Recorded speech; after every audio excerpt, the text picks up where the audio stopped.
Ruth Asawa is an artist whose generosity of spirit really comes through in her work. She offers a kind of model for how to see the world.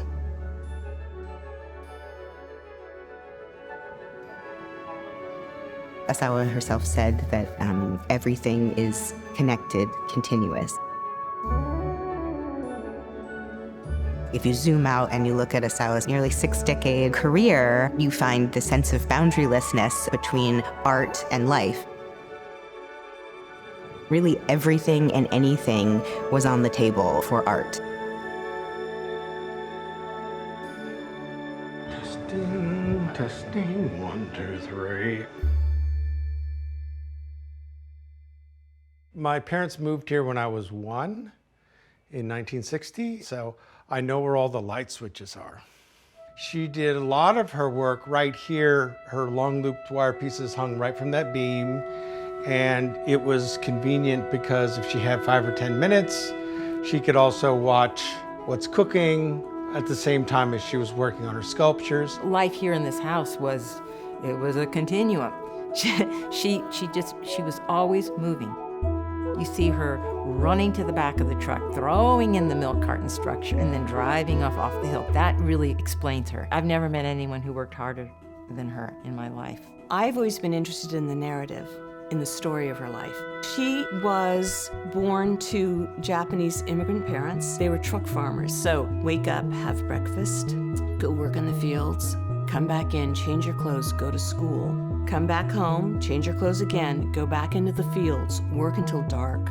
The great benefit of that is that she really lived in nature, and she understood cycles of nature: sunrise, planting, growth, harvest, decay, composting, and then sunset, and then it would start all over again. And that kind of went on until she was 15, when Japan bombed Pearl Harbor. And in 2 months, her father was taken by the FBI.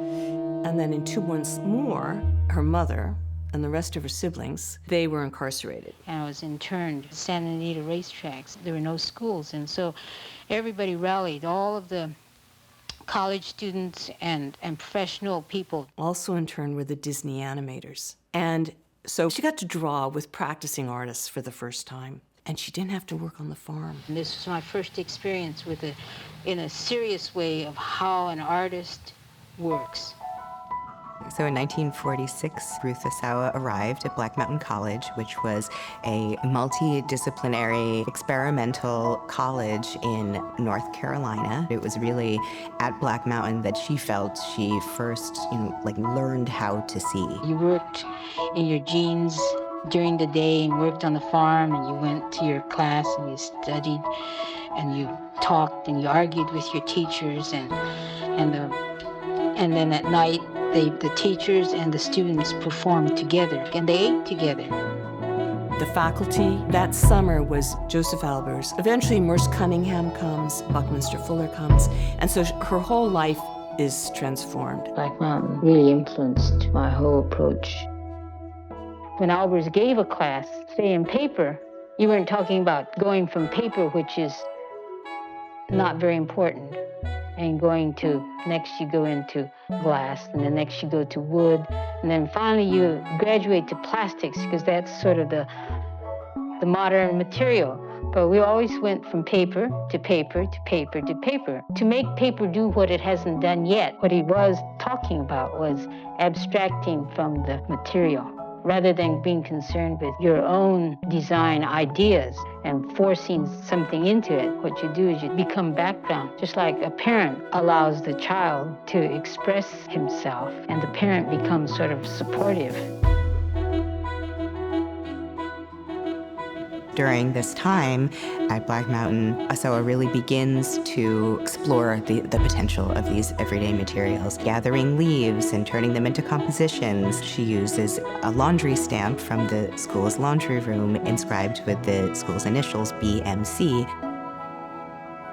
While a student at Black Mountain, Asawa spent one summer teaching in Toluca, Mexico. She happened upon a wire basket in a crafts market. She asked a local craftsperson to teach her the technique, which she then adapted. She also really understood baling wire and chicken wire and galvanized wire because she was a farm worker. She was tying things up to fence. She was repairing crates. Wire is like the most logical thing for her to become fascinated with. Asawa's most consequential contribution to the history of art in the 20th century is a formal innovation that she makes around 1951, which she calls the continuous form within a form, a surface that develops from the bottom up. I always begin from the inside and then go on up. Then doubles back on itself. This is the outside surface in here, and then it becomes the inside surface of the next form. To form another sphere around the first one. The center one is in here, and then it comes out and surfaces, and then goes in again and comes out again and comes around. So that this is a continuous surface.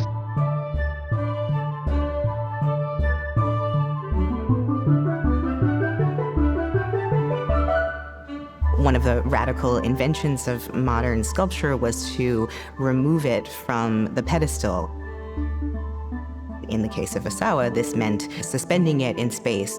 They're responsive to light, to motion, to air currents, to the exchange that you have with your body and them. She says that she can make forms with a line that doesn't steal the air from anyone. She made every single loop, and you have to look closely to really see how they're made. And then once you do that, you say, oh my God, what was she thinking?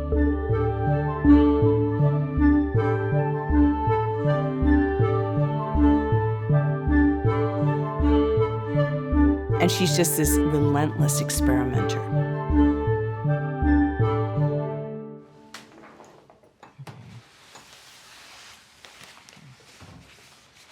This is the chart that Addie made for us to figure out the evolution of form of Ruth's sculptures. She started suspending them with chain. She started suspending an inner sphere inside a larger sphere, but the chains would break, so then she started interlocking. She went to the trumpets. She did these bubbles. Spheres that were interlocking. And here's an hourglass form where she's interlocking these together. This one is very, very tricky to do. It's interlocking spheres within a half sphere, triple spheres. And then these open forms she discovered by cutting a sculpture open. They look like a clamshell opening, and she calls these her open window forms.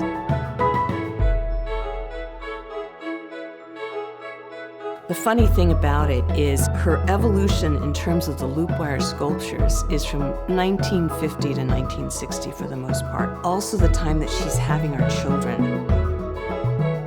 1950, no kids. 1959, she has 6.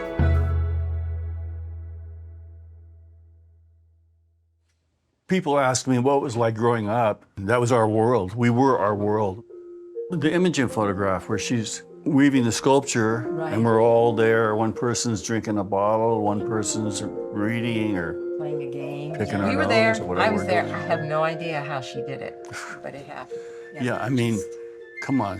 6 kids, 0 help, no cook, and she did all that work and her work.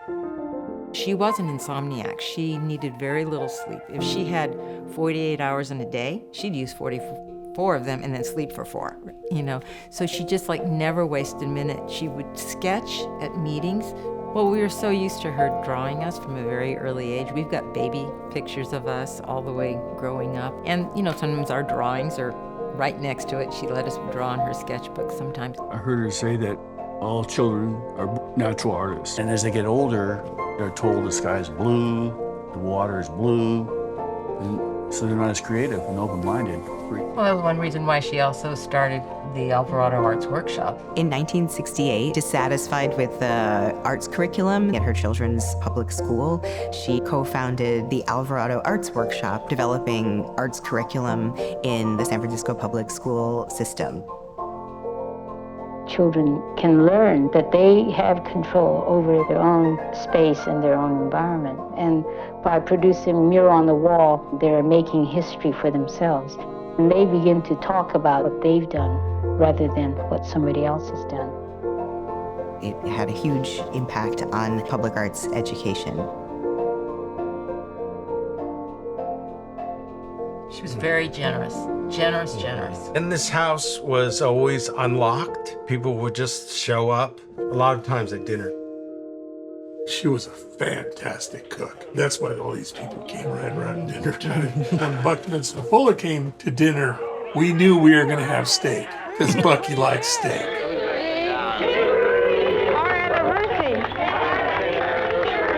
Living here, I still expect people to just walk in the door because that's what it was like. I think because she was an oppressed person, being Japanese and put in camp, that made her more sympathetic for people that need help. She involved the community in a lot of her work.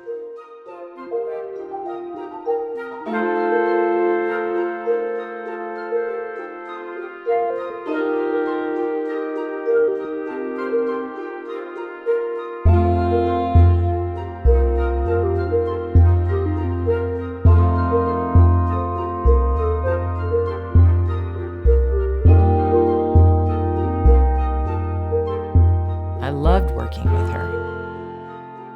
She always said she really enjoyed working with her children.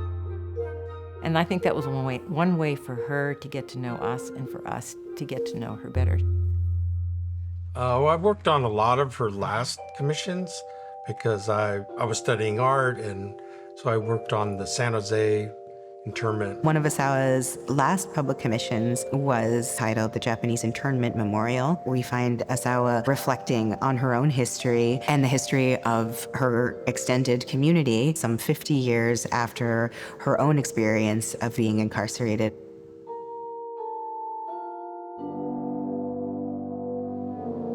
If you look at Asawa's practice, you see this porosity between disciplines: sculpture, painting, printmaking, drawing, public commissions. As she develops as an artist, there's all this confusion about her. They don't recognize her sculptures as sculpture because they are suspended. They're not on a pedestal. And then she's a Japanese American, and she's a woman. She's not part of white male culture out there in New York. She's not recognized. But she's free to kind of develop the way she wants to develop, because there aren't a lot of people jumping in and commenting on what you should be doing, and is this school or that school? She's kind of left alone.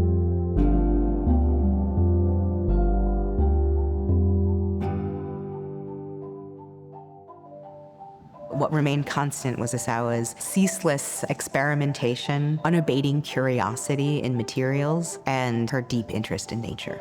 Asawa developed a kind of second formal innovation with wire, tied wire sculptures, as she called them. Instead of looping, she bundled hundreds upon hundreds strands of wire. When people looked at it, they said, that looks too realistic.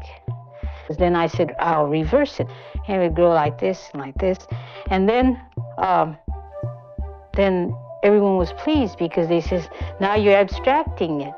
But actually, it was more realistic because this became the root system, and that became the leaves and branches.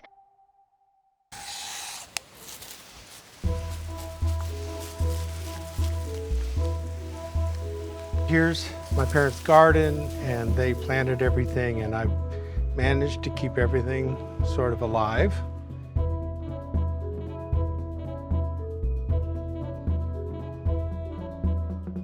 My father liked to grow flowers. She preferred to grow vegetables. I think that nature was her goddess. She loved to draw plants and flowers. As she got older, it was maybe more difficult for her to make sculpture. She did more plant drawings that she could just do right at the kitchen table. She was constantly depicting the plants in her garden, the vegetables that she grew. Often these drawings really began with a gesture of generosity. Bouquets of flowers that were given to her by family and friends.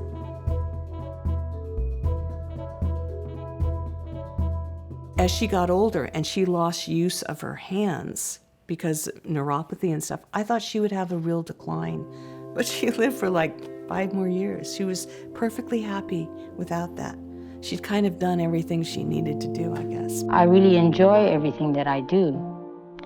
I'm really concerned with how much I can pack into one day than into 9 months or a year. I'm really concerned with every single day. When you put a seed in the ground doesn't say, well, 8 hours, I'm going to stop growing. That you put it in the soil, that bulb grows every second that it's attached to the earth. That's why I think that every minute that we're attached to this earth, we should be doing something.